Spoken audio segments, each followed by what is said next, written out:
Hello, everyone. I'm Petra Hackworth, Vice President of Global Sales at Travel Oregon. I'm so excited to be here today. We have some fun content to share with you during this break. Although the last year and a half has been unlike any other in the travel and tourism industry, our dedicated team of in-market representatives has been keeping the Oregon spirit alive across the globe. We have a special video to share from our teams in the UK, Canada, Japan, and Germany. Take a look. Hello, lovely Oregon people from the team here in the UK. We are delighted to be joining you all today. And for those of you that don't know me, I'm Lisa Chamberlain, and I've had the absolute privilege of representing Travel Oregon for the past 15 years. And I'm Della, and I essentially do everything that Lisa doesn't like to do while she looks out on her own slice of Cornwall. And I'm Jo, and I look after our very lovely media. So, just as a quick update, because we know how confusing it can be, Brexit did finally happen and we left the EU in January 2020. Much to their annoyance, we are still part of Europe, but we are now busy making up our own rules and trade agreements. So what have we been up to these past 14 months? I'm going to let Jo and Della share a few highlights. Us Brits love a drink or two, and I so wish I was joining you now from an Oregon vineyard or one of the state's fantastic breweries rather than from my home. But on the subject of booze, during the UK's first lockdown in May 2020, we decided that the UK and Irish media needed a bit of a pick-me-up. So we hosted our first virtual Travel Oregon happy hour. We worked with Aviation Gin and Domaine Joanne to host an interactive event, and we secured 21 top travel journalists. We had representatives from both companies join the event, and it was so successful that we've hosted 2 more happy hours since then with Westwood Whiskey and Rogue Ale. We also like to talk a lot, and we participated in the Visit USA Meet the Media event just last month. Over to you, Della. So when we Brits are not apologising just for existing, we're dreaming of getting off our island. Tour operators are seeing a trend for more RV travel, so we designed a new 10-day RV itinerary with Cruise America's UK-based team. It includes all 7 regions of Oregon, and it's now on sale worldwide. So I got to train over 130 UK, Dutch and Benelux agents via webinars. So what else? I've also presented a live webinar bringing Oregon to life for the customers of both charitable travel in the UK and platinum travel in Ireland. Keeping our brand and messaging out there is key to reaching those who will wing their way over the Atlantic the minute you'll let us in. Don't forget, we have over 66 million in the UK, and it's the size of Oregon, where you have less than a tenth of that. And this is why we love you. Thanks, ladies. COVID really has reduced our roaming, which is just one of the reasons why the epic landscapes that Oregon offers is so appealing. But it's not just the big cities, the amazing food, the national parks that we miss. It's the people calling us mom, and the way you say tomatoes, water, root, and our favourite, how you always want us to have a nice day. There's no question the Brits will be back and that we will claim our #1 overseas market spot again. It's just a question of when. But we are expecting visitors to come for longer, spend more, and look for more meaningful travel. For now, we will continue to dream and look forward to the day we can get back to see you all. Oh, and before we go, could you please give Prince Harry back? We really miss him. Cheers! Hello, I'm Heather McGilvery, and I'm the Travel Oregon Media Relations Rep in Canada, and I'm your Pacific Northwest neighbor based in Vancouver, British Columbia. And I thought Travel Oregon's account director for Canada, Corey Marshall, was going to join me here today as well, but...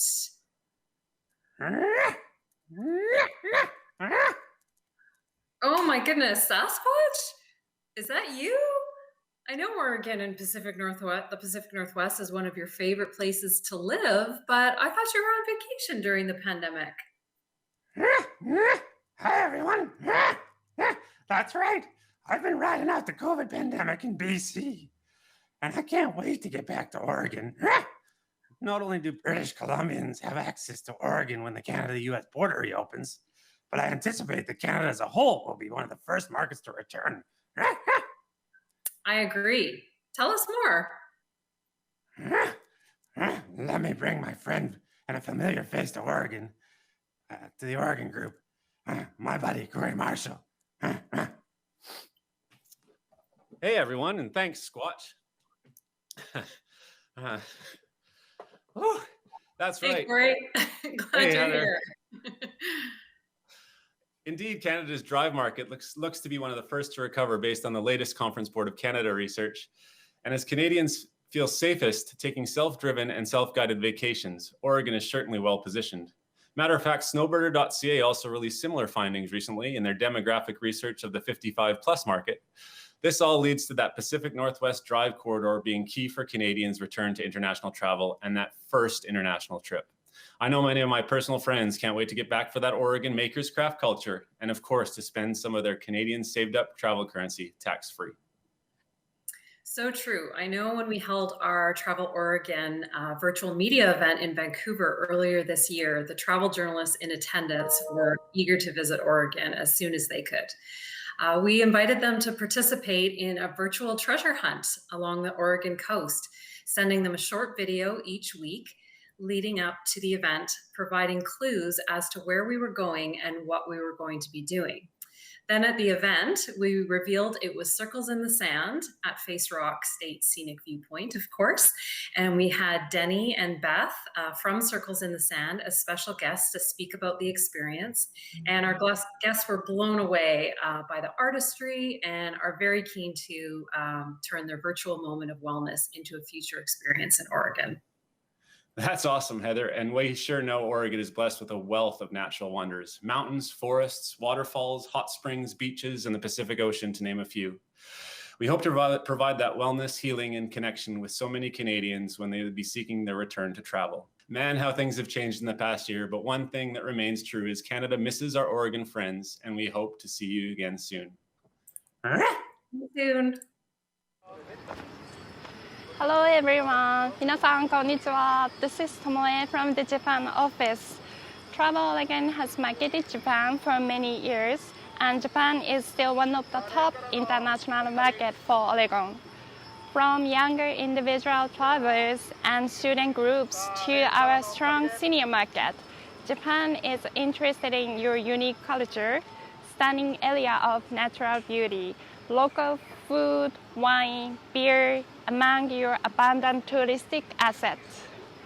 Now we are also excited to launch a Canada PDX direct flight by Delta Airlines this fall.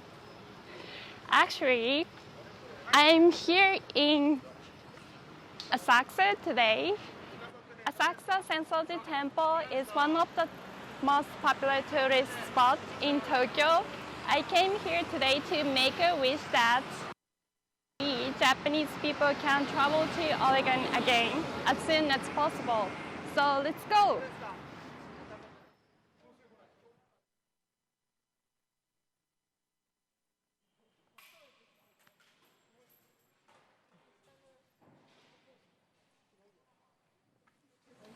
Let me introduce my friend Tomoko. She used to work with me. Hello, this is Tomoko. This is Emma. We can make a wish and it dedicated it to the temple. So wishes are these. And I will hang this wish here. We can travel to Oregon soon. Thank you everyone for watching. We are looking forward to travel to Oregon again soon. Now, I'd like to introduce video message from our partners in Japan. Hi, this is Katsu, a keen Oregon fan and travel agent loving Oregon so much. We were supposed to visit Painted Hills last summer on our group tour, Love It Portland, Oregon Season 7, but we could not make it because of COVID-19, unfortunately. But it's always in our heart.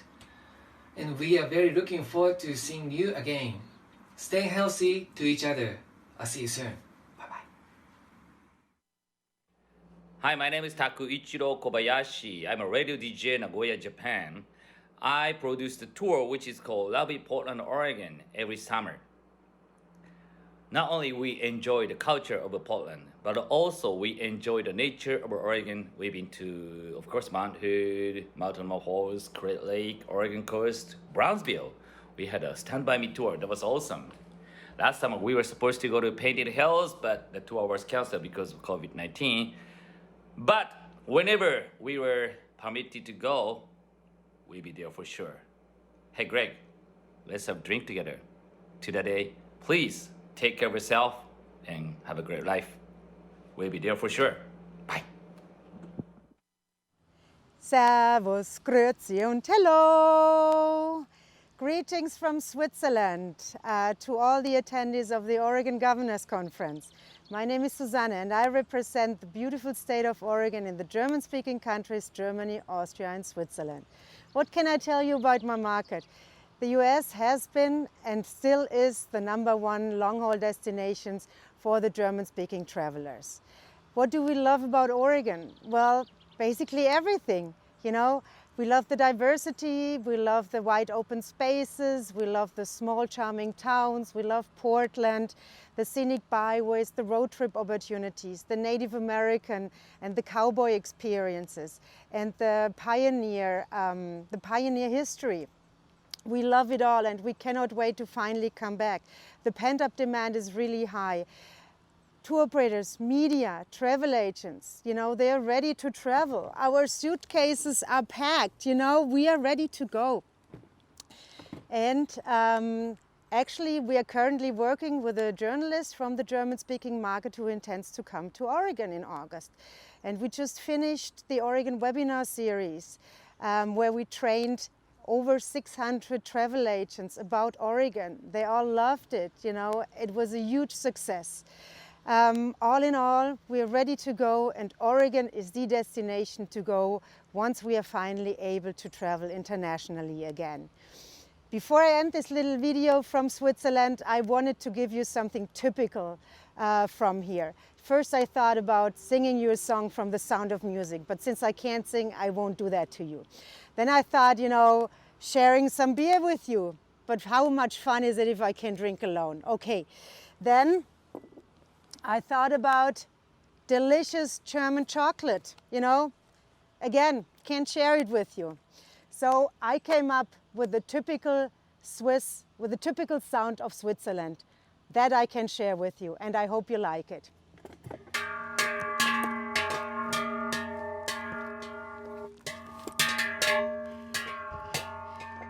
Well, with that, I send many greetings to Oregon, to the Governors Conference, and I know I will soon see you again in Oregon.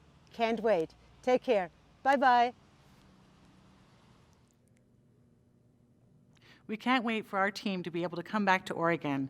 And as I mentioned, our clients are eager to visit as well. With travel restrictions beginning to ease, we are excited to welcome the world to Oregon again. Some of you may remember when the McGilvery-Freeman production team filmed in Oregon with Brand USA to create Into America's Wild, Brand USA's third IMAX film that was to be launched in early 2020.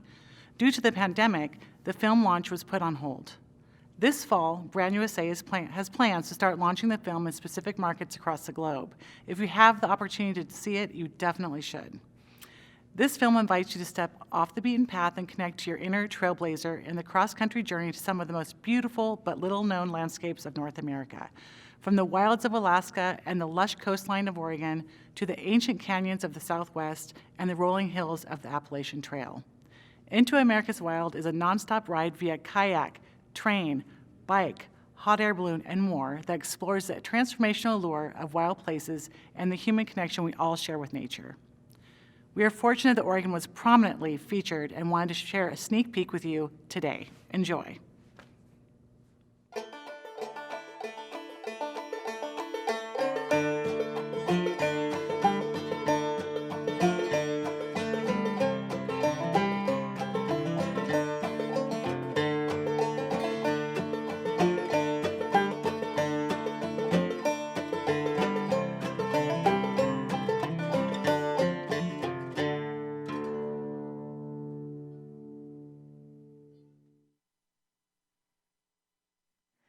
Hello, everyone. I am Lisa Edel, Director of Global Strategic Partnerships.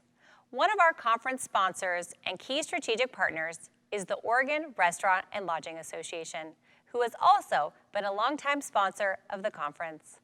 Orla is the leading association for the food service and lodging industry in Oregon. Their commitment and contributions to the industry never wavers. Their leadership during the COVID-19 pandemic was critical, as they strive to protect improve, and promote Oregon hospitality. With that, I'd like to introduce Jason Brandt, President and CEO of Orla. Thank you so much, Lisa. It's our absolute pleasure at Orla to sponsor Travel Oregon's conference and this closing session featuring Lisa and Michele. You know, from Pendleton to Portland, there's so much we can learn from as a result of the pandemic, especially in the ways that we've supported our nonprofits and brought organizations together. And we really hope that as a result of what we've all been through, that we can take those elements from the pandemic and have them ring through for the future. We, of course, want to leave some things from the pandemic well in the past and far behind us, but there are lessons to be learned, and as leaders, I hope we all feel challenged to take those lessons forward and embrace them so that we can make our state even better. So at Orla, you know, our role is really to support local restaurants, lodging establishments, but as an extension of that work, we're working with Travel Oregon, the Oregon Destination Association, and other crucial partners to continue our support and focus of the Oregon Tourism Leadership Academy. So if you've heard about the Tourism Leadership Academy and you're interested to glean more information and maybe even participate, we hope you'll visit the website at the bottom of the screen, OregonRLA.org/OTLA. We will be launching a new class soon, second-year class, and also a third-year class in the spring of 2022. So if you're interested and you want to apply, look for that opportunity coming this fall. Again, thank you for joining the conference, and we hope you have a great rest of your summer.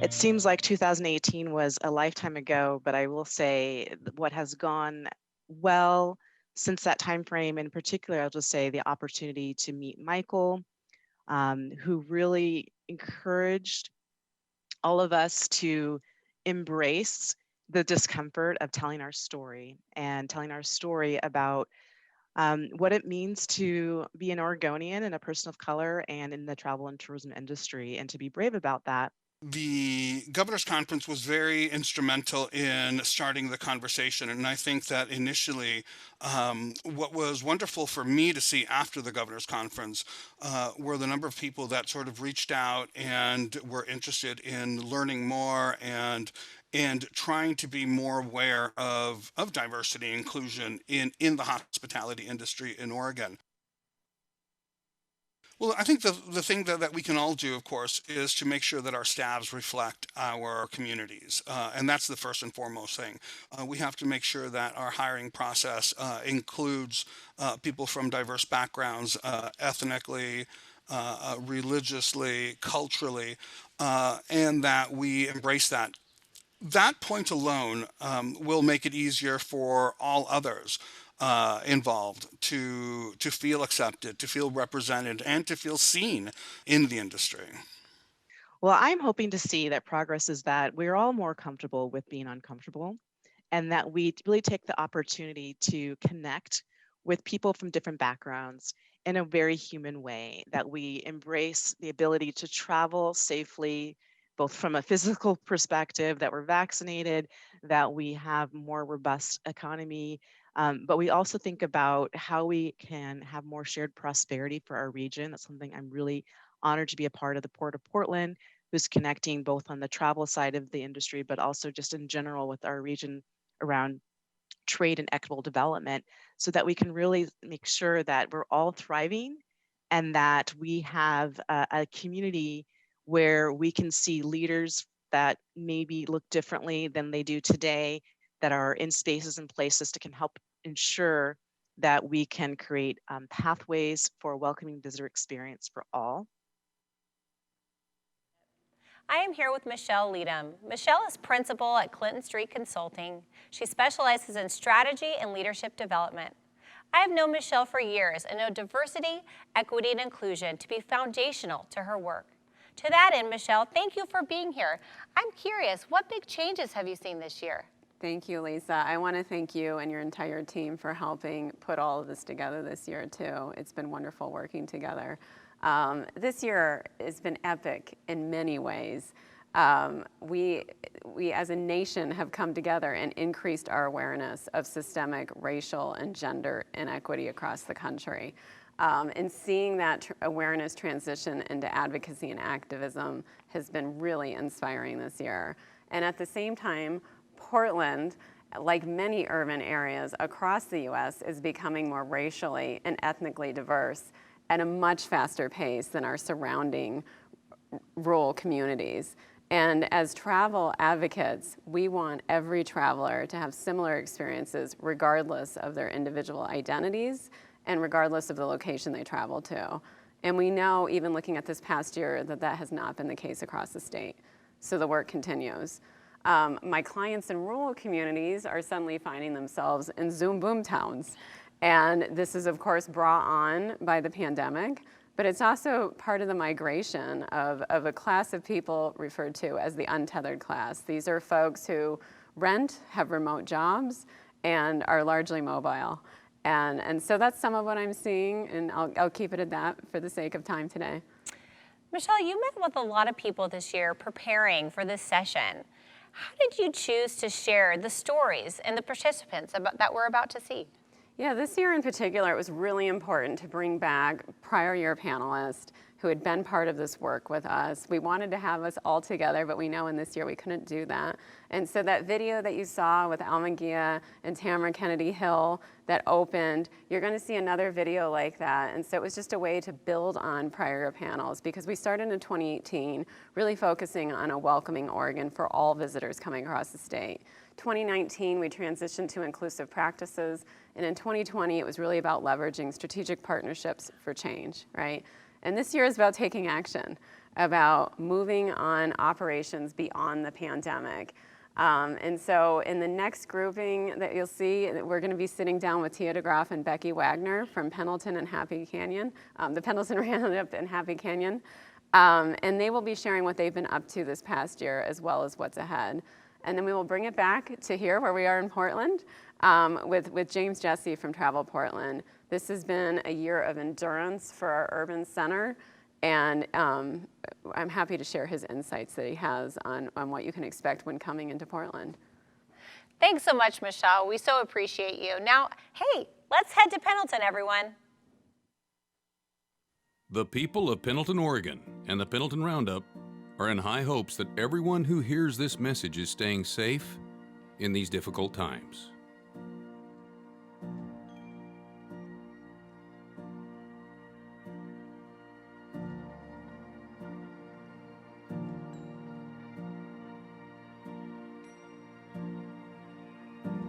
For 110 years, Roundup has been a celebration of community and a catalyst to support education, local not-for-profits, service organizations, and provide direct benefit to the regional economy. It is disheartening the events will not take place in 2020. We are very sad to announce that current restrictions preclude us from hosting the Pendleton Roundup and Happy Canyon in our traditional way this September. Its loss will be profound.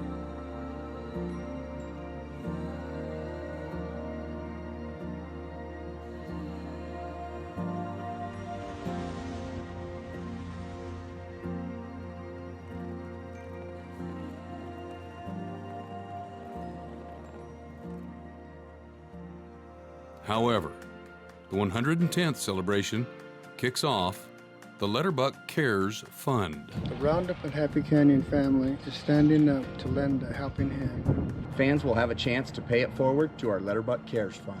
In the 1970s, Roundup turned concessions over to local organizations to serve our patrons. This has grown to over $500,000 raised during the week of Roundup to further their good causes. Because we couldn't do it without them, the Letterbuck Cares Fund was established so they don't have to do without. We're going to give you the opportunity to help grow this fund. Your contributions will help local organizations continue to accomplish their missions. Causes like scholarships, youth sports, first responders, and arts.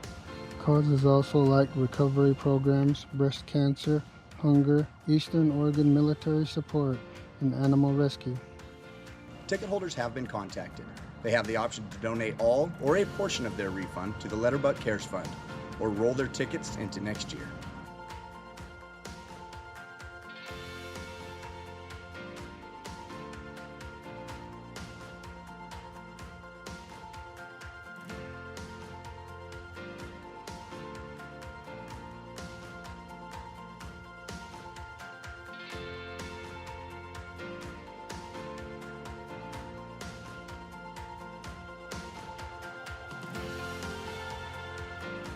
So far in 2020, we've endured many tragedies, which reminds us what was penned about the Pendleton Roundup in 1911.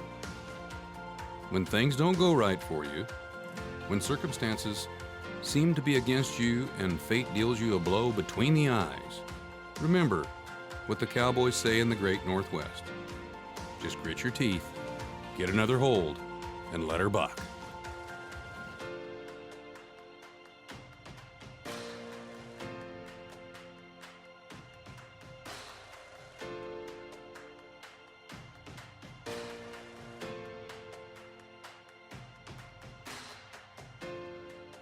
I love that video. It's just great to see every time I've seen it played. I want to welcome and introduce Tia de Graf and Becky Wagner. These two women are trailblazers in many ways and both serve as directors on board. Tia de Graf serves as the sponsor director, a revenue generating position that is highly important to Pendleton Roundup. She is a third female board member in the rodeo's 111-year history and the first to hold executive office. Currently, she's the only woman serving among 16 men. And please welcome Tia. Thank you. Thank you. Becky Wagner is the show director for the United States' oldest running outdoor Indian pageant and Wild West show. In this capacity, she works with over 700 volunteers, a large portion of the tribal community that includes 3 major tribes. In an effort to preserve the 100-year-old history, Becky wrote Happy Canyon, a history of the Indian pageant in 2016. Welcome, Becky. Thank you. All right, ladies, I want to dig right in. We know that business continuity planning is important to businesses in any year, but in 2020 was just an epic year. So much going on. Those who didn't have continuity plans were getting them together fast. Now, I know you all updated your business continuity plan, and it got used not only for your organization, but got shared more broadly in Oregon and beyond our borders. Can you help understand how that plan came to help other organizations? Absolutely. As you mentioned, 2020 was a rough year. It started out rough. We knew, as the spring rolled on, that we were going to have to throw a big Hail Mary to try to save our event. And so we started working on this plan, and we went down to every minor detail, from how the cowboys were going to check in, to how guests were going to get through our gates, how we were going to clean restrooms, how we would run our shuttle service. You name it, we took a fine-tooth comb to every part of our event and thought, okay, how can we do this safely? And not only for a pandemic, but should there be an active shooter on site? Should there be a wildfire? We really wanted to just make sure that we had all of our bases covered. We sent it to the governor's office. Obviously, unfortunately couldn't let us have our event anyway. But what was really cool for us is she took that plan and thought, this is so good that I'm going to share it with other governors. I'm going to share it with other venues. And so it really went, we understand, fairly national as a best case scenario for events to use. And she had asked that other events come up with something similar for their event. So when we were able to regather, we could do so safely. And nothing in Pendleton is ever status quo. We're always trying to do a little bit better. So now we have that plan moving forward for 2021. We can polish it up a little bit and even make it better than it was, and then be able to welcome our guests safely in September. Yeah, I love it. And as you saw in the video that we opened with, it was clear to you in this planning process to everyone involved that this was too important to the community, what goes on with these events, that you couldn't cancel, you had to transition to something else. And we saw how beautifully that came together in that 3-minute clip. Can you explain how that came to be and what the results were? Well, I've been involved with the Roundup since I was a small child, and I can tell you that I've never been more proud of the work that we have put in than I was this year. As you mentioned, Roundup is immensely important, not only to our community, but to the region. And our mission is simply to give back. And we started looking at if we can't have our event, we'll probably survive, but there's a lot of organizations in town that won't. And, all of our concession stands, our parking lots, the kids selling pop in the grandstands, every little detail is run by a charitable organization, a service organization, a youth organization, and it's their biggest fundraiser of the year. So how can we help these organizations survive? We came up with a fund called Letterbuck Cares. Letterbuck is the slogan here in Pendleton, so it was a good fit. We went to all of our sponsors and our donors and our ticket holders and said, we're going to give you 3 options. We'll roll everything to 2021. You can get a complete refund, or we've partnered with the Oregon Community Foundation to make this fund and you can donate into it. Our goal was to make $300,000. We wanted to use that to give back to those charitable organizations. It quickly became evident that we underestimated the power of Letterbuck Cares. And as those funds grew, we thought, okay, now we need to come up with a tiered system. We're going to be able to touch far more people than we thought we were. So we went to all of our working charities and said, tell us how we can help. Tell us what you normally make or do during Roundup. And so they were tier 1. And we went through and tried to help them survive the year. And then we thought, okay, well, tier 2 is going to be the people who make their living off the rodeo, our stock contractors, our clowns, our announcers. We sent them a check. What was really cool about that is a lot of them sent it back and said there's people who need it worse than we do in this rodeo community. So you keep the money and reinvest it. And then we went to tier 3 and we got with the Pendleton Chamber of Commerce and we started looking at businesses in town who suffered because the Roundup didn't happen. We went to the underground tours and the other tourist attractions in town, the hotels, the restaurants and bars, and we said, here's this application. Let us know kind of what you would have done during Roundup. We can't make you whole, but we still have this money sitting here and we want to help. I can tell you the stories that came back, the tears that were shed, the people who just couldn't believe that we would do this for our town and our community. It was really touching and heartfelt. And I'm happy to say with that $300,000 goal, we gave almost $1 million back to our local community through Letterbuck Cares and our generous family here at the Pendleton Roundup. And it's really fun to realize just who it touched. For instance, when the local sheriff's department received the check, it so blew them away, as Tia mentioned, that it brought them to tears. And then, for instance, Altrusa, it's a beautiful thing because then that money doesn't just go to them, it actually goes back into the community. And even personally, my son is a senior this year, and his senior class always raises funds during Roundup. We're right across in the Letterbuck room serving food, and they were fully funded, and now he gets to go on his senior trip alongside his classmates. So the beauty and the layers and the people that the Letterbuck Cares Fund touches is just absolutely amazing. The spirit of resiliency is just astounding because everybody, almost everybody was faced with having to do something or change or pivot. I think people are tired of hearing those words.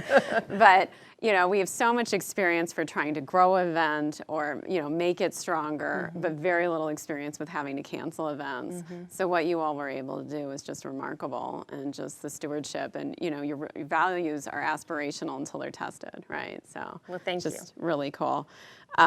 Tia, I remember when we were speaking originally, you were talking about, previous to this, you were having a big upswing in international visitors and starting a culinary program in your 1910 room to try to attract some urban dwellers to come into the area.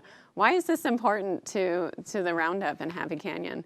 Well, it kind of goes back to that status quo. We had some quote-unquote temporary bleachers that had well surpassed their time, and we knew we had to take those out. And as we were standing over there, we thought, holy cow, this is a really cool view of the arena.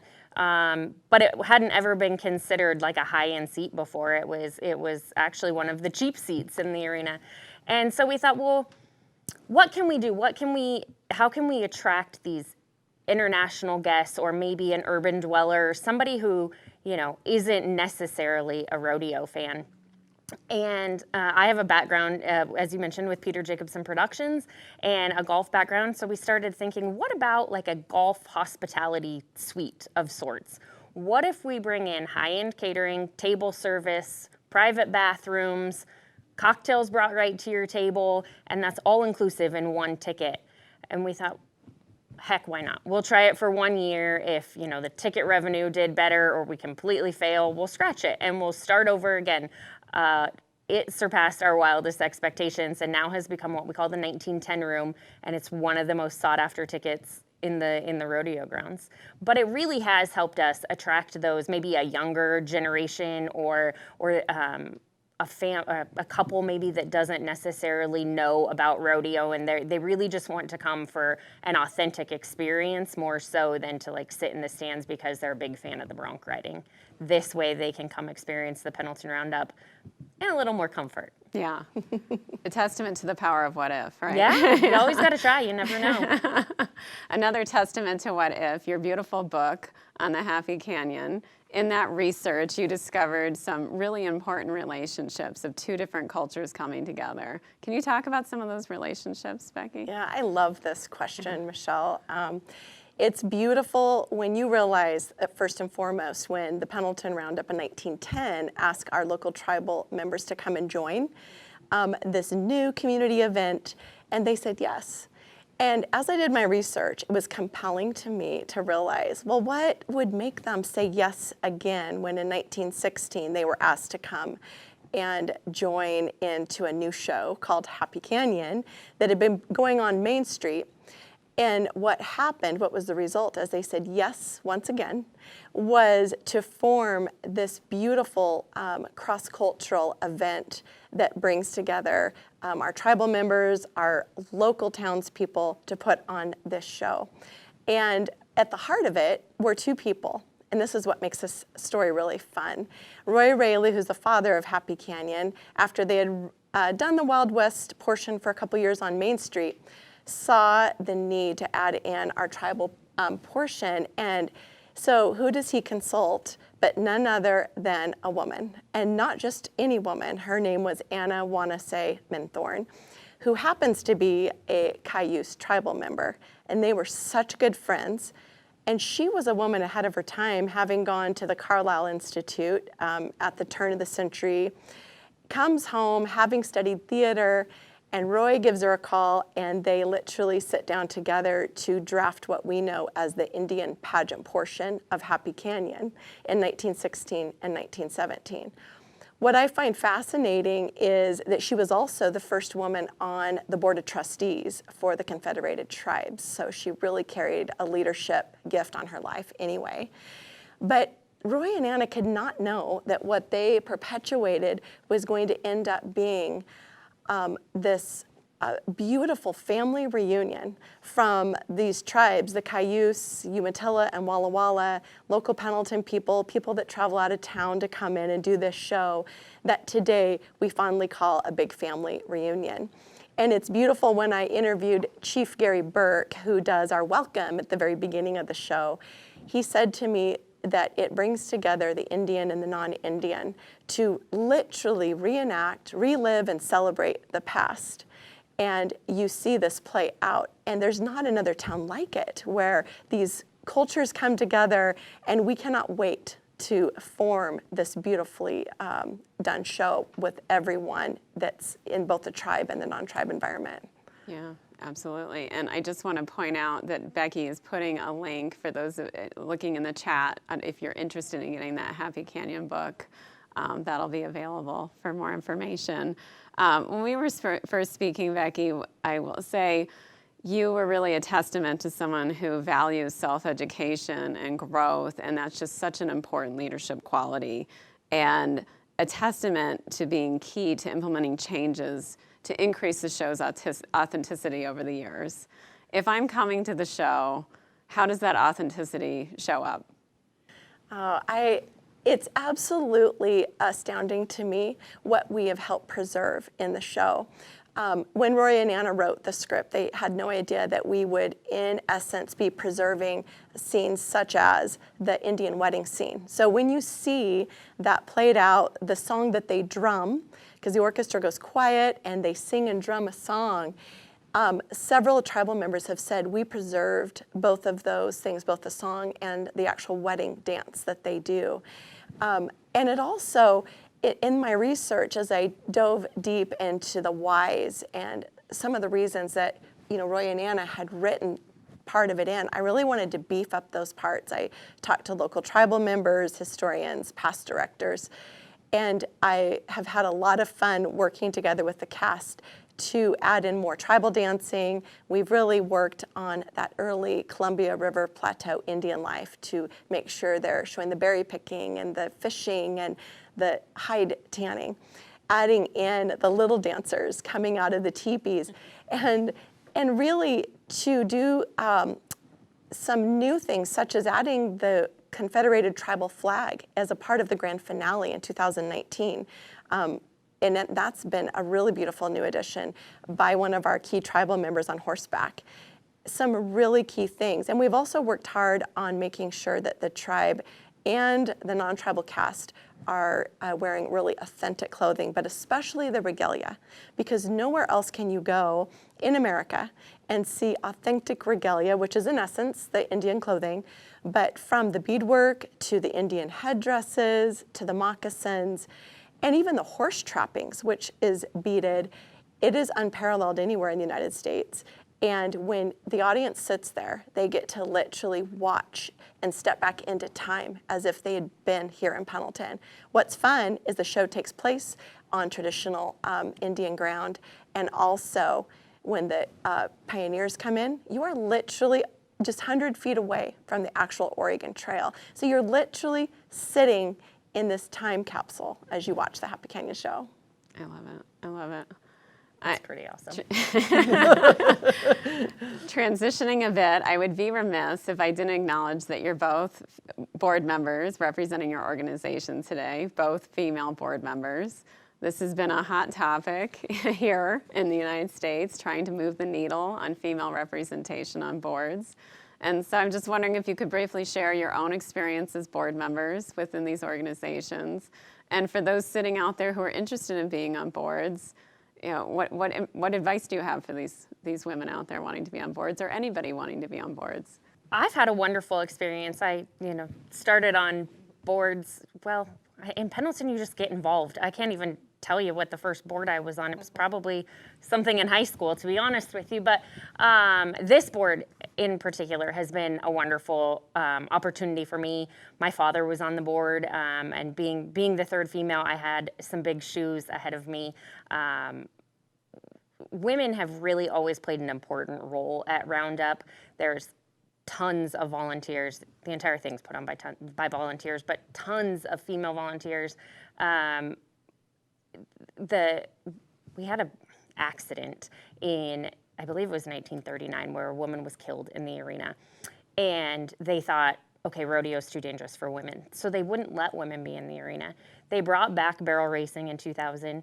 In 2021, we're bringing in a breakaway roping, which is a women's event, and kind of at the forefront of that to bring back into professional sports. So I think women are involved in a lot of different capacities, and it's been an honor for me to serve on the board. But if you're out there and you too want to sit on a board, I would tell you to find your niche and hone it. Mine was, I have this sports marketing degree, and moving back to my hometown of Pendleton, there aren't many of those here. So when it comes to a professional sport, I could add something to the board that kind of helped set me apart when I went into that job interview for the position. And so I would say to kind of, like anything, like any job interview, find where the gaps are and the value that you can add, and hone your skills, and make it a no-brainer decision for them. So just do it. Just do it. Well, I would echo what Tia had to say. It's been an incredible honor to be the first woman on the Happy Canyon board. And like Tia, my dad served also, and my grandfather. And it's incredibly humbling and huge honor, but also I love the fact that I feel like as we go along in 2021, the bigger question is kind of more encompassing of the right person for the job more than ever. So it might be a woman, it might be a tribal member, and it might be the man perfectly suited for the job. But Tia and I can attest to the fact that, having grown up with fathers on both of the boards, that it's a huge family commitment. It's a working board. Our jobs are very intense, and our whole families are involved, as we were as little girls growing up in it as well. But I would say adding to what Tia said about becoming involved, especially as a woman, to educate yourself, to volunteer, to get involved, because there are niches that we need on all spectrums, and I think it's really changing. And what's the biggest need right now? I would say someone with the time and the willingness. It is a second full-time job. As Roundup gets closer, I probably spend more hours doing Roundup things before work, after work, on my lunch break than I actually do at my job during the week. So finding somebody who has that time and is willing to donate it to an organization, to travel at your own cost. I mean, it's a big undertaking. So I think right now our biggest obstacles are time and willingness. Okay. Truly. I love it when we get asked how much money we make being on the board. It's actually how much money we put into it ourselves personally. So following up on our conversation earlier about education, particularly Becky, you spoke about the importance of history of being a guide to the future. What lessons do we have from this legacy, this last 100 years? As you can imagine, when the show began in 1914, there were so many elements that even today we wouldn't even want to include. And the last chapter of my book is called Changing But Remaining the Same. And so we have kept the key historic elements in place. That's been really important, you know, like the Indian wedding dance, those kind of things, watching the stagecoach come tearing into town, but have dropped things that are just not culturally relevant anymore, and then adding other things that are really key, like specialty acts. But I also feel like Roundup and Happy Canyon have done an excellent job of positioning ourselves for the future. You know, there wasn't a concert and bull riding back in the day. We've added those to generate income and to add, you know, key important elements to anyone who attends Roundup Week.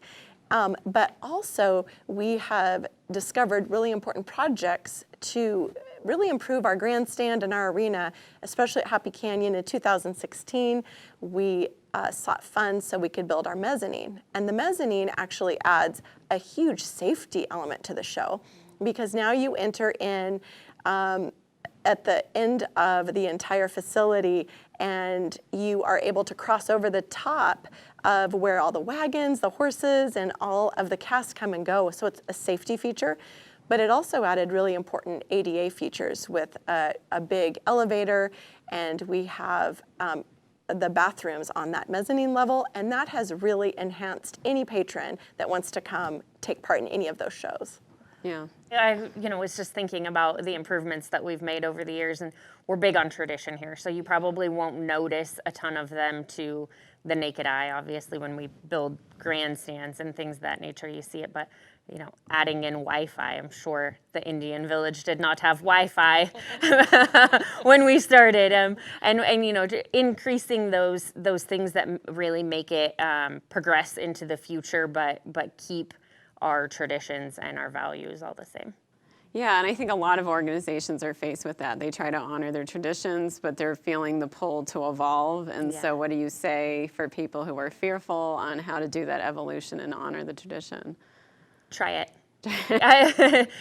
Honestly, I think where there's a will, there's a way. Nothing ventured, nothing gained. I mean, there's a ton of things that go right along with that, but if you don't try, you'll never know. And to me, looking back and saying shoulda, coulda, woulda, wish we would have is a lot worse than, well, dang it, we tried and now we got to tweak that, or it didn't work, so we got to scrap it and come up with a new idea. Yeah, yeah. Even this building we're sitting in, it just occurs to me that when the Hall of Fame started for Pendleton Roundup and Happy Canyon, it was under the grandstand. And this buckroom. Yeah, right, exactly. And this building and the heart that went in to this Hall of Fame building is another just beautiful testament to the improvement here at Pendleton.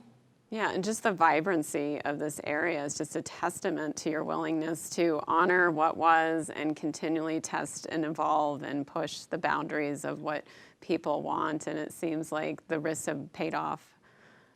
Absolutely.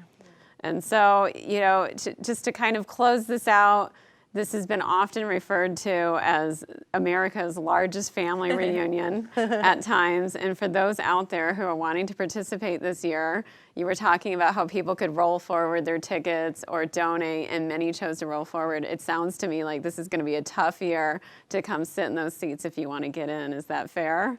It is. It's always, a tough ticket. We tell you to try to make your plans as early as possible, but PendletonRoundup.com does still have tickets available and your souvenirs, and we would love for you to come and join us. Everyone's welcome to make our home yours for the week. Okay, so that information will also be put in the chat for those of you looking to get tickets. What's their best bet to try to get a ticket? Is there a certain day? What is Wednesday. the inside? Yeah, Wednesday, Thursday is always your best bet.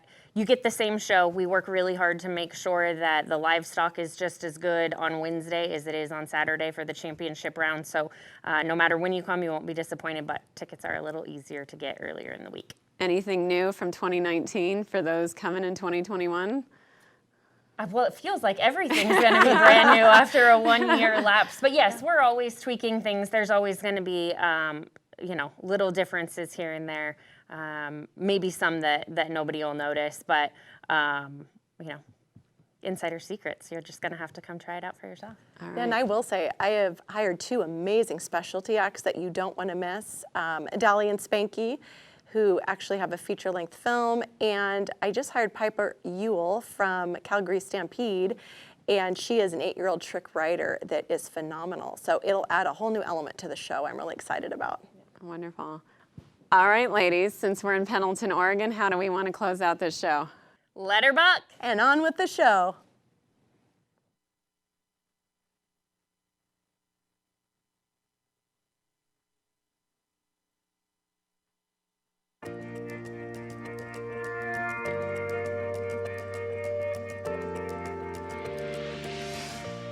Well, I think first and foremost, the biggest thing I see is, throughout the industry, there are many different organizations that have taken a look inside out and saying, what's our mission and vision?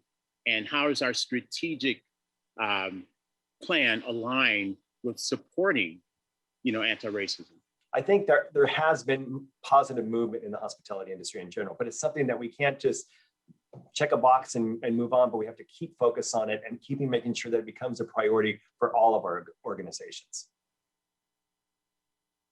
I would love to see that, not just from a business standpoint, but from a community standpoint, business, both domestic, international, that we continue to have open conversations where we can each share not just our experiences, but how racial injustice has impacted all of us. Because if we can't sit down at the table together and have a dialogue about it, we really can't move forward. So I just hope that there's continued conversation and opportunities to talk about this. I think we also have to have a responsibility to talk to people. When we see somebody doing something that's not right, let's challenge them on it. If we see somebody not being fair at treating other people poorly, or other customers are talking behind their backs, let's say something. Let's not let it pass without some sort of recognition. Every time there's an opportunity to engage, whether it be my community or situations that I run into, I want to stop and take the time to do it and do it right, because I want to see change. I want to see change done the right way. I think we all have a responsibility to make this world a better place. And we also have a huge responsibility in the hospitality industry to make people feel welcome and sincerely make people feel welcome, no matter what they look like, no matter who they love, no matter what they came from, no matter how they act. It's important that we as a civil society, and especially in the hospitality industry, treat people fairly and equally. And I think that we have to take leadership in that. And that's going to be our focus going forward. I know when I first started in tourism, I attended one of the big conference that was going on, and I looked around the room and I saw no one else that looked like me. And as I started doing my research, I thought, this is quite interesting. There really isn't a big number of people of color who is really in any of the key positions throughout this travel and tourism industry. And I thought that's something that really needs to change. And so I'm happy to see organizations like Travel Oregon, many other destinations looking and making that change quickly.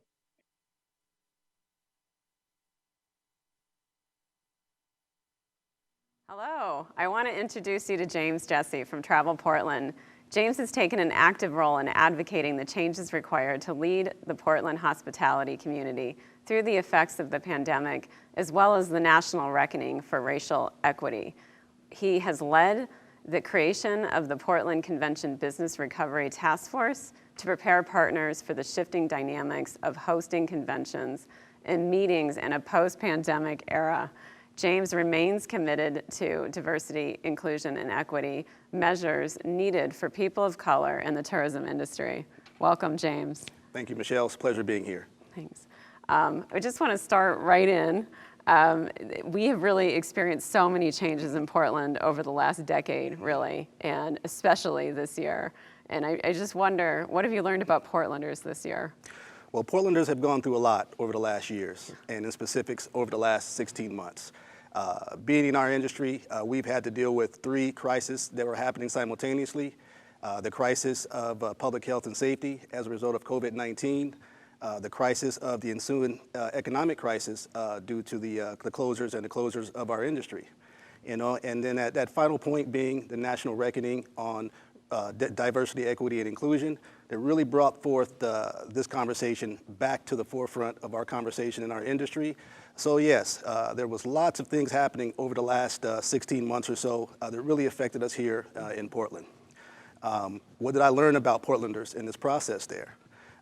As a person who has been reintroduced to this local area over the last 4 years, the first thing I would have to say that I noticed about Portlanders was, again, just a passion. Mm-hmm. You know, mm-hmm. The type of passion that can keep the protest going for over 100 days. Yeah. The type of passion that really keeps Portland at the forefront of being an active protest community, especially when we're dealing with things like the social justice. So I've learned a lot about Portland over the last 4 years or so, but I think it rang true for us over the last 16 months when we had to deal with, as an industry, 3 really catastrophic events happening at the same time that really had us thrown for a curve for a little while in terms of what the future of our industry was going to look like. Yeah, and if you're in Portland, you've seen buildings shine Black Lives Matter in the city skyline at night. And the signs everywhere. I've heard many people say you see more signs than we even have Black or people of color residents in the city. Mm-hmm. So that really speaks to the passion you're talking about. What do you think about that solidarity and the mm-hmm. signage? And well, it all mattered, you know, and I think what it did was it signaled, you know, to the world that Portland did stand together, you know, and we did stand together on what drives this community, on what excites this community, and what we stand for. So yes, the Black Lives Matter signs, everything that came along with this process over the last 16 months, it really distinguished the passion that really belies this area, what we believe in moving forward. And diversity, equity, inclusion was one of those that came to the forefront, and I believe that it was an area that we had already been pioneering in and have really approached it with some innovative measures. Mm-hmm. So yes, I think this community was impacted heavily by all of these things happening at the same time, but it really truly showed where Portland stands together. Yeah, I love it. And we finished up with Pendleton, and that's a rural community, one of our rural communities. And you represent at Travel Portland the largest urban area of the state. And we've been hearing a lot about the rural and urban divide across the country for years, right? And I just wonder, from your perspective, how much of that do we experience here in Oregon? What's the myth? What's the reality mm-hmm. of it? Well, I can't say that it's specifically a myth in terms of the divide between the rural and urban areas. Mm-hmm. But in this time, in the pandemic era, which we're in now, my feeling is one tremendous thing that's happened is we found that how similar we are right now mm-hmm. and how interdependent we are for each other in this time of getting ourselves back to a true recovery period. Mm-hmm. In the space of diversity, equity, inclusion, I was very encouraged by the story that I saw of the Pendleton Roundup. Mm. And how that event has moved from more of a community-centric event to more of an inclusive event where diversity is highlighted with the Native experience. Mm. And so you can see there that some true work of diversity, equity, inclusion exists in our rural communities, and as I see it happening in our urban communities in Portland too. So I don't see very much differences in the two right now, or a divide between these two areas, because the pandemic has really been an equalizer for us all. The pandemic didn't discriminate against rural areas or affect urban areas any differently. We were all impacted tremendously, and we've all coalesced together now to see how do we come together, highlight the ways that we can work together, the things that we do that are similar that can really lead us on that path of recovery. Yeah, and when you say it's an equalizer, it makes me think of one of my clients who said that they finally have equity in the Zoom box. They have the same size office and the same commute as everyone they work with. I thought that was really cute. Definitely. And, you know, there's been a lot of criticism to go around this year, particularly for leadership. And so I'm curious from your perspective in leadership in the tourism industry, you know, what has gone well, what hasn't. So what did we get right? I'm very encouraged by the direction taken by the leaders of the tourism industry as it dealt with the reaction to the pandemic. If you look at all of the major drivers of our local industry here, taking into account our airline and our airport partners, our lodging community, our restaurant community, and the DMO community, all of these areas really serve the advocacy of our industry in the right ways. Yeah. If you look at it from the national perspective, where we had our parent DMO agency, Destinations International, U.S. Travel, a lot of advocacy was placed for the industry in terms of keeping us whole and keeping us able to live through this pandemic. Yeah. Even when you get to the national level and the local level, like we are here in Portland, the local industry leaders got together and formed the Business Recovery Task Force. You know, and that was really so we can move towards being prepared in this new reality of meetings that was going to be heavily impacted by social distancing measures, by public health and safety measures. What was that new nexus that we were headed to, and that new normal in the meetings industry that we were going to be headed down? So this advocacy on all of these angles really allowed us to prepare and take the time to get to know what was going to be our operating standards as we move forward after the pandemic was due and we were deemed safe to start meeting again. Yeah, and we're just starting to see restrictions lifted in our area, and cities all across the globe are now in different phases of their recovery process. And I'm wondering, what are you seeing in terms of how we're doing amongst other cities and other peer group cities in that recovery process? Well, I think speaking specifically to the meetings and conventions area in there, we're on the earlier side of recovery. Unfortunately, we're beholding to restrictions being lifted and the economy being open before we can truly start seeing what the effects of a full reopening is going to be for our partners in there. So there's been some timing that we had to kind of place into knowing what's going to be the time when we open, what's going to be the correct circumstances in there. And the one thing that we have to really keep on our minds and be cognitive of is really the depth of the issue that we're dealing with here. As we look at all of the major performance indicators of our industry, hotel occupancies, revenues generated, taxes generated from those revenues, and then also jobs created, we have seen a detraction all the way to the levels of 2003 levels, due to the pandemic. So really take into account, really knowing the depth of our issue here, and then knowing that we're going to have be measured in our examination of what success looks like in this recovery. We have served, and this year was really a benchmark year for us as we kind of waited and saw what were going to be the real effects of this pandemic. How was it going to change the ways that we worked with our partners and the way we facilitated meetings and conventions moving forward. So all of those critical issues play into what our recovery is really going to look like. While I remain very positive about the outlook and the long-term outlook of our industry, we do know this is going to take some time because we've fallen pretty far and we have a lot of ground to make up. Yeah, and I think there's a fair amount of folks that are looking for us to rebuild differently. And so they're wanting us to be more thoughtful and not necessarily looking for a quick rebuild, right? So I guess I'm curious right now, I mean, we're talking about pandemics, we're talking about recovery. What excites you about what's going on in Portland right now? What excites me about what's going on in Portland right now is a lot of along the lines of what I see that excites me going on in our national industry right now. We have really taken a really forward step on the meaning of diversity, equity, inclusion, and what it means in our industry specifically on the fact of racial equity. I've been fortunate in joining a lot of my black counterparts at DMOs around the country and really joining together and calling on our industry as a whole to really take on this issue of racial equity in tourism. We've done the same exercises here in Portland where we've had these true conversations. We've had real conversations, sometimes uncomfortable conversations of really what it means to really capture the essence of diversity, equity, inclusion, and how we can tackle this subject of racial equity in our industry.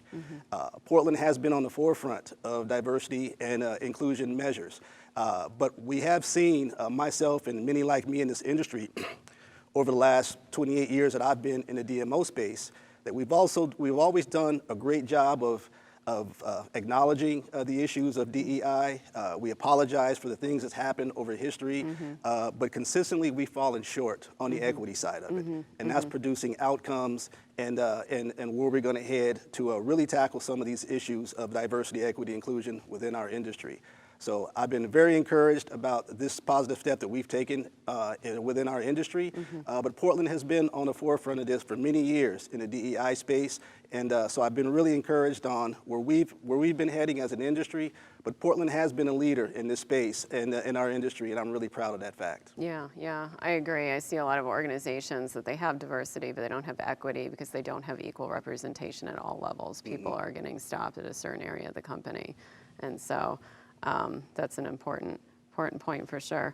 I wonder what advice you have for those watching this session right now. The advice I would have for those watching this sessions is similar to myself. Is I've went back and watched the former 3 years of this the Governor's Tourism Conference, and seeing this topic of diversity, equity, inclusion pretty much started here and really elevating over each year to the point we are here today. So I would encourage everyone to really pay attention to the long-standing efforts that have been going on in diversity, equity, inclusion, and what steps that we can all take to continually make this effort move forward. Yeah, I continually hear from a lot of folks that it is at conferences like this that they find their people and they start making momentum in this space. So we can't underestimate the importance of holding space in these sessions for this type of discussion and just knowing where everyone's at and holding each other accountable.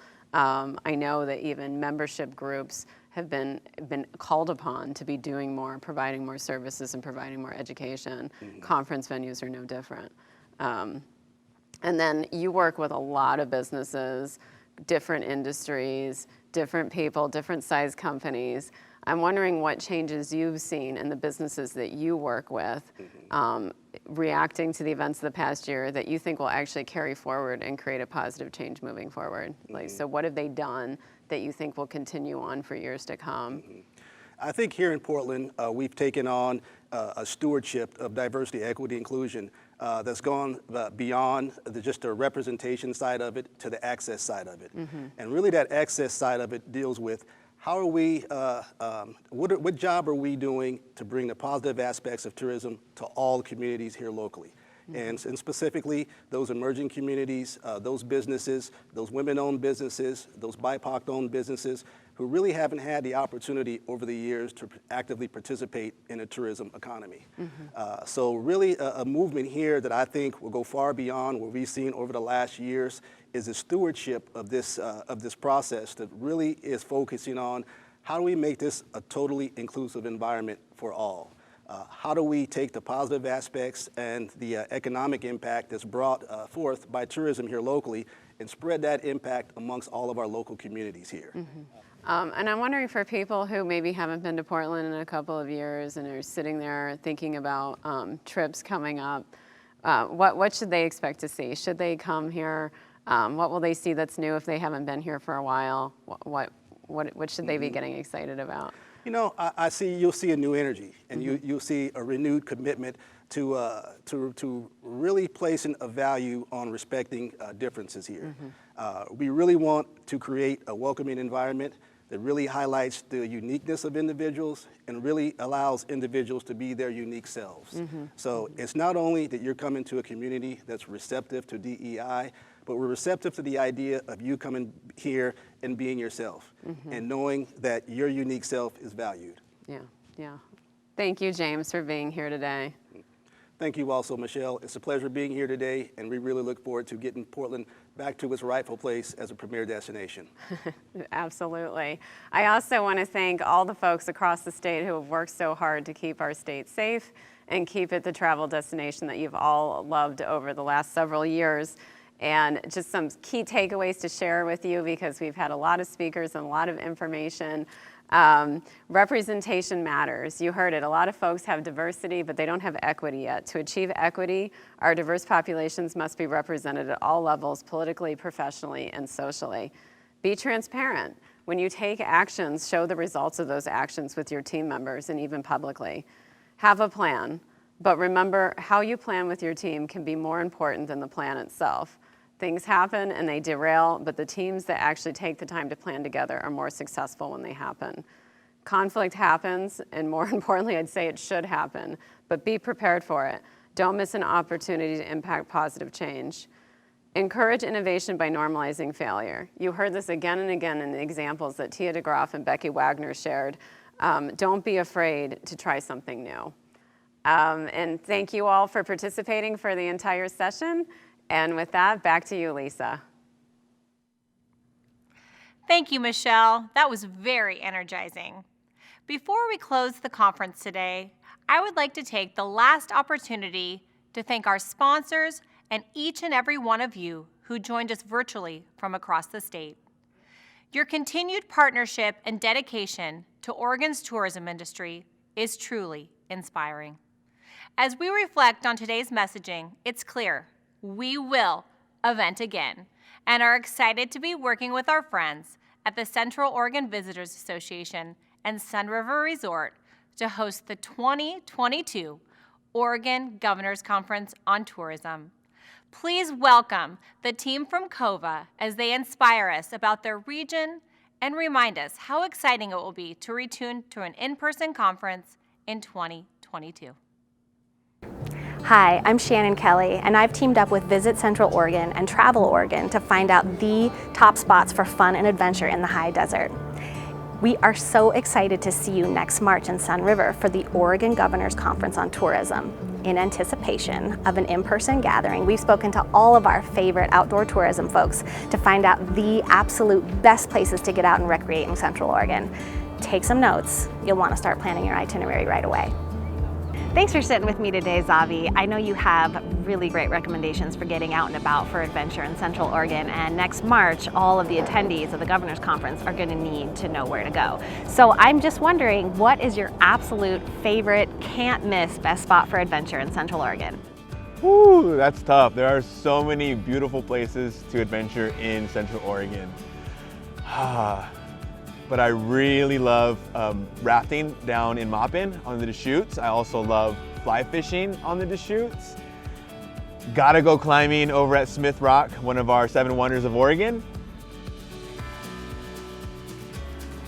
Like, without a doubt, I always tell people they have to stop at Blockbuster, literally the last Blockbuster on Earth. The last Blockbuster?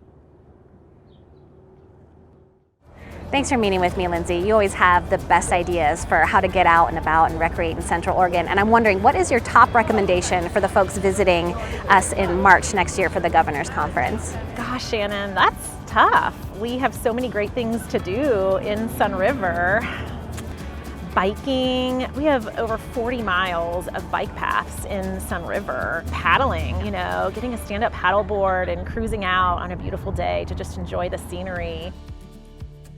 Greg, I know you have all the big ideas about where to go and what to do in Central Oregon. What's your very, very, very favorite way to recreate in the high desert? For me, definitely hiking in Three Sisters Wilderness is spectacular. Riding a bike near Lake Billy Chinook is fantastic. Horseback riding makes you feel like a cowboy. You know, there is one last thing that I love. It's the last Blockbuster. Did you know the last Blockbuster is in Bend, Oregon? Oh, that's my favorite activity, for sure. You need to see the last Blockbuster in the U.S. Oh, obviously, the last Blockbuster. The last Blockbuster. The last Blockbuster. Well, it's the last Blockbuster. That's where you have to go. Everyone's doing it. The last blockbuster. I would say Blockbuster for sure, without a doubt. Right, the last blockbuster. Central Oregon, the last blockbuster.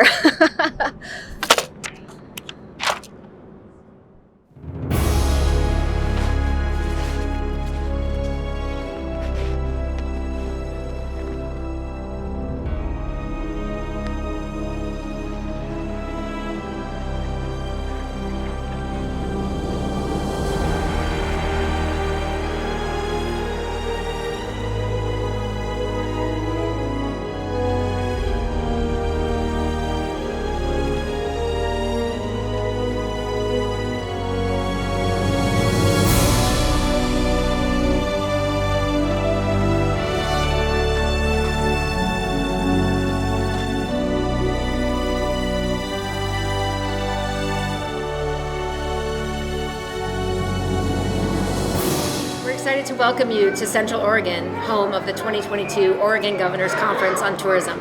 And home to the last blockbuster. Cheers!